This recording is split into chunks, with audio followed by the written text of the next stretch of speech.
Hi, and welcome to the 10-Minute Food Truck Training Podcast. My name is Bill Moore. I am a food truck business coach and author of Food Truck 101, Beginner to Winner. This podcast is all about helping you start and grow your food truck business. Last week, I talked with Thane Martin on franchising your brand. If you're dreaming about becoming the Subway of food truck, then give all of those episodes a listen. One of the many elements that we talked about was having written manuals so that you're able to train people coming into your franchise. It's also super important that you have a training manual to be able to train employees. And I thought it would be a really good idea to share with you guys how detailed you need to be and how those details will help you to run a better food truck today, long before you ever open your second food truck or even get into franchising. Imagine what's possible when learning doesn't get in the way of life. At Capella University, our game-changing FlexPath learning format lets you set your own deadlines so you can learn at a time and pace that works for you. It's an education you can tailor to your schedule. That means you don't have to put your life on hold to pursue your professional goals. Instead, enjoy learning your way and earn your degree without missing a beat.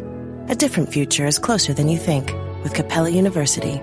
Learn more at capella.edu. So we're going to wrap up this week talking about the manuals that you need for training, whether you're going to have one truck that's just super awesome, or you decide to get a second truck, or you want to get into franchising. We're talking about the details, the things that matter to the business so that you can become profitable, so that your guests will have a consistent experience from food truck to food truck to food truck that you own. So we're talking about speed of service and cleanliness today. Speed of service, SOS, as it's referred to. You need to have some type of threshold for your speed of service. So for example, if you're using a KDS system and you're only going to allow the order to be displayed in the kitchen area for 3 minutes, then that becomes one area of speed of service that you can track, or it could be 4 minutes. Doesn't matter what it is, you just need to have some threshold that you can aspire to hit on a consistent basis, and then hopefully whittle that down as you figure out ways to get better and more efficient. But you can't just go, yep, we're fast. You need to quantify that. So you want to make sure that you have those speed of service tools in place and that they're working properly. The person in charge, whether it be you as the owner or somebody you've hired to be the manager of the truck, they need to drive speed of service. They want to make sure that the orders are being fulfilled immediately and that the food truck is rush ready at all times. And the only way you can get rush ready is that the staff knows what they're supposed to do the second there is no one else to wait on. I strongly urge that if you go into a second truck, that whoever you have as the person in charge, whether you call them a manager or a person in charge or leader or whatever you call them, you put them through some type of training. And this isn't how to make a sandwich training. This is how to run the business training, and that you keep that training updated. So as you make decisions that impact the business, it's related to the people that will be running the business so they can make sure that they are keeping your vision alive in the way that you intended it to be kept alive. So train your people that are in charge and then hold them accountable for all the things we've been talking about the last 4 days. You want to have some type of training system in place for your team members, and I strongly urge you to have some type of certification system or verification system for those team members. So if you're going to have a cashier, you have certain standards that you want them to meet. They need to understand what those standards are, and then you don't, quote unquote, make them a cashier until you certify them as being a cashier. What this does for you is it allows you to hire somebody that doesn't have a lot of experience at a slightly lower wage than your normal going wage in your area, but tell them as soon as you're certified, and it should only take a few days, maybe even a couple of weeks at most, and certification should have a standard, how quick you need them to go, how fast they need to go, what they need to be doing, but you're going to tell them as soon as you're certified, I will take your wage up to this amount. So it gives them something to immediately start working for. It should not be weeks off. It should not be months off. It should be close enough that they can almost taste it. But there needs to be some certification process and some seriousness put behind the job that they do so they understand they can't make more money, and if they can't be certified, I gotta let you go, because that means you're not hitting the standards that I need. But if you're able to certify them, they get more money, and then they're going to be eager for what's the next thing. And the next thing will be what I talked about on cross-training. Once you're certified as a cashier, I'll start training you on how to be a cook, and once you're certified on that, I'll give you a little bit more money. But everybody should know how to do everything. Everybody should be certified on every position. But as the new people are coming on board, they got to be certified and trained as well. So let's talk a little bit about cleaning in the back of the house. And by the back of the house, I'm meaning everywhere in your trailer, except for the drive compartment. You're going to think about the ceiling, the lights, the vents, and they're clean, they're free of buildup. There's no bugs in the light lenses. All the lights are operating the way they should be operating. You don't have lights out, for instance. You want to make sure all the vents are clean, and they're free of dust, they're free of buildup, free of cobwebs. Shelves are clean, shelves are free of buildup, all the sinks are clean. And there's a difference in clean and sparkling. If you have somebody that washes a whole bunch of dishes, they hose down the sink and call it, yep, it's clean. It's not clean. Once all of the pots and pans and dishes are done, the way you clean a sink is the exact same way as if it was one huge piece of equipment, one huge pot or pan. You're going to be spraying it down with soapy water. You're going to be scrubbing it down with a little green scrubby. You want to get all of that gunk and gook and food and everything else off of it. Then you're going to rinse it, and then you're going to sanitize it. And then it becomes sparkling. Up until that point, I can guarantee you that it's just a dirty, gray-looking stainless steel. Stainless steel should be shiny. If it's not shiny, you're not doing your job. Continuing on with things in the cook's area, the main compartment where you're doing all your business. The walls and floors and baseboards should be clean and free of buildup. They should also be free and clear of trash. They should be in good repair. The doors and thresholds and windows are clean, free of buildup, free of fingerprints. The doorknobs work the way they're supposed to work. The window seals are free of bugs, they're free of buildup, they're free of grease buildup, they're free of dust and dirt. The thresholds at your door are free of debris, free of buildup, they are clean. The door frames, window frames, all free of fingerprints, free of buildup. It should look as if you just bought it. If you got trash cans outside, you want to make sure they're clean and free of buildup. You want to make sure you have trash can liners in them. If they have lids on them, those are clean. There shouldn't be an unpleasant odor. The exterior of your trailer or your truck should be pristine. It should look like it just came off the parking lot of a trailer manufacturer. So you're going to be washing it. You're going to get all the smudges and all of that nonsense off. It's going to be waxed from time to time.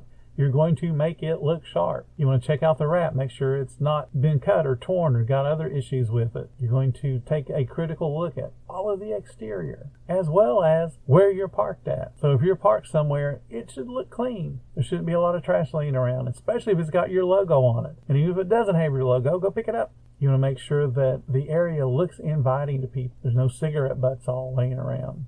If you have furniture, make sure it's clean and inviting looking. If you're going to have exterior furniture, it is part of your business. Keep it clean, keep it in good repair, keep it looking good. Think about the roof of your truck or trailer. For example, if you got a hood system, it's probably throwing grease up on top of your roof. You don't want the next rain to pour down a big black smudge down one side of your food truck. And likewise, you don't want there to be buildup off of the roof. So you need to be getting up on the roof and getting it clean from time to time. Take pride in the overall business, not just the food that you're cooking inside. Keep your roof free of buildup.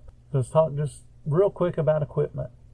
If you got a broiler or a grill or a griddle and it's got a hood system, or you got a fryer with a hood system, you want to keep it clean and free of buildup. You should have a daily maintenance, a weekly maintenance, quarterly maintenance. Get those things taken care of. If you've got ovens or toasters or microwaves or any kind of a cooker, make sure you're following whatever the manufacturer's recommendations are on how to clean it, when to clean it, and how it should be cleaned, as far as setting the standard for it to look as if you just unboxed it.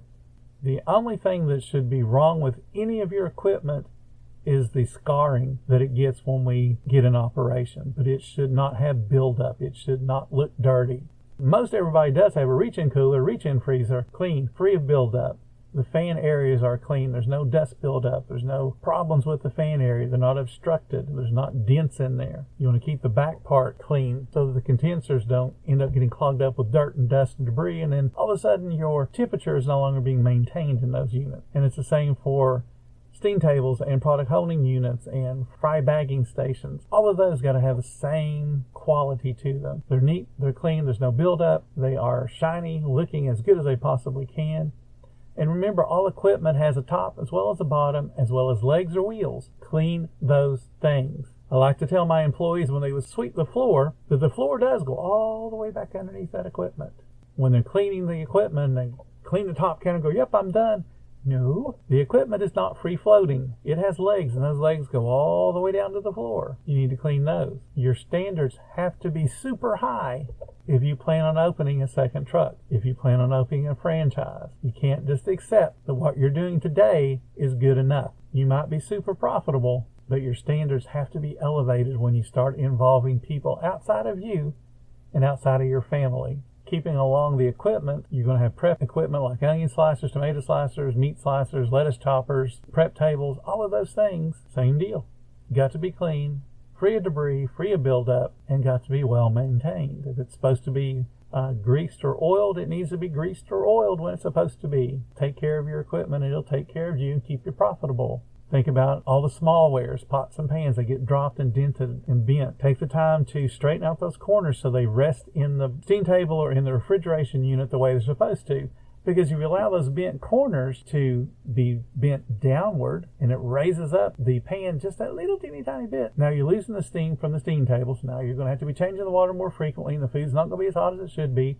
Or you're losing the temperature out of the reach-in cooler to where it no longer is keeping the food cold. So pay attention to the details. If you have any kind of seasoning dispensers like salt shakers or squirt bottles like for mustard or ketchup or mayonnaise or barbecue sauce, any of those kind of things, same deals. You got to pay attention to the buildup on them because it happens way too frequently. Consider your knives, how sharp they are, or the lack of sharpness is usually the case in most food trucks. Look at tongs, look at baskets, look at all of the equipment with a serious eye. Is this the way it should be looking? Is this normal wear and tear, or is this abuse from being dropped and not being maintained well? And one last little area I want to talk about, and then we'll wrap up this whole week. Lots and lots of folks are getting into putting light and different kinds of apparatus on their truck to grab attention. All of that stuff has to be inspected. So when you do signage and lights and things to grab attention, you got to make sure it's still in good repair. There's no peeling, no missing paint, there's no missing parts, because it's worse to have a big light system and part of the lights not be lit up. That makes you look cheap. That makes you look not as inviting as if everything was lit up. So if you're going to spend the money to get all that nice, neat stuff, keep it in good repair. You want to take a critical look around your food truck whenever it's dark to see what it really looks like when it's dark. You also want to think about the light covers on the outside of your food truck or trailer. Make sure that the lenses aren't cracked or damaged, and make sure all the light coverings are working the way it's supposed to be working.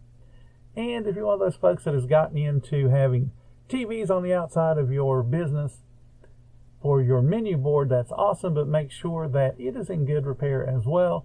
You don't have burnt in pixels from showing the same picture for the last year. You want to make sure that it looks good, the way you expect it to look. I usually discourage people from getting those just for the simple reason that it's cool for about the first month. And then after that, being out in the elements and the plastic starts to crack and break and discolor, and you get burn in from the same pictures being shown for hours upon hours upon hours, it's no longer attractive. And your goal when you're setting up a second and a third and a fourth food truck, or you get into franchising your business, is that they all have the same image, and that image should be pristine. It should be awesome. So that is a whole week's worth of details, and there's actually more details I could have gotten into. But I wanted you guys to understand, if you want to be successful in having a second food truck, you can't be in two places at once. So you've got to have the details worked out while you have your single truck now, because you're able to experiment and see what works and what doesn't work. You're able to work on your training policies and procedures so that when you do get the opportunity to build that second truck and have to hire a whole crew to run it, you know what to do to train them, and you can teach them the expectations that you have based on the good experience you have. That's how you grow a successful business. Thank you guys so much for listening to the 10-Minute Food Truck Training Podcast. If you find all the information helpful in your business, please consider becoming a monthly supporter of the podcast. Just hit the support button or follow the link in the description. Every little bit does help keep us going. If you like being around like-minded, positive people, join our Facebook group. It's called Food Truck Training. We have a whole bunch of awesome members at all different levels, from brand new to decades-old veterans. They're all there to learn and help each other succeed and inspire each other to be awesome. Again, thank you guys so much for listening. Come back next week, because you know I've got plenty more to say about the food truck industry.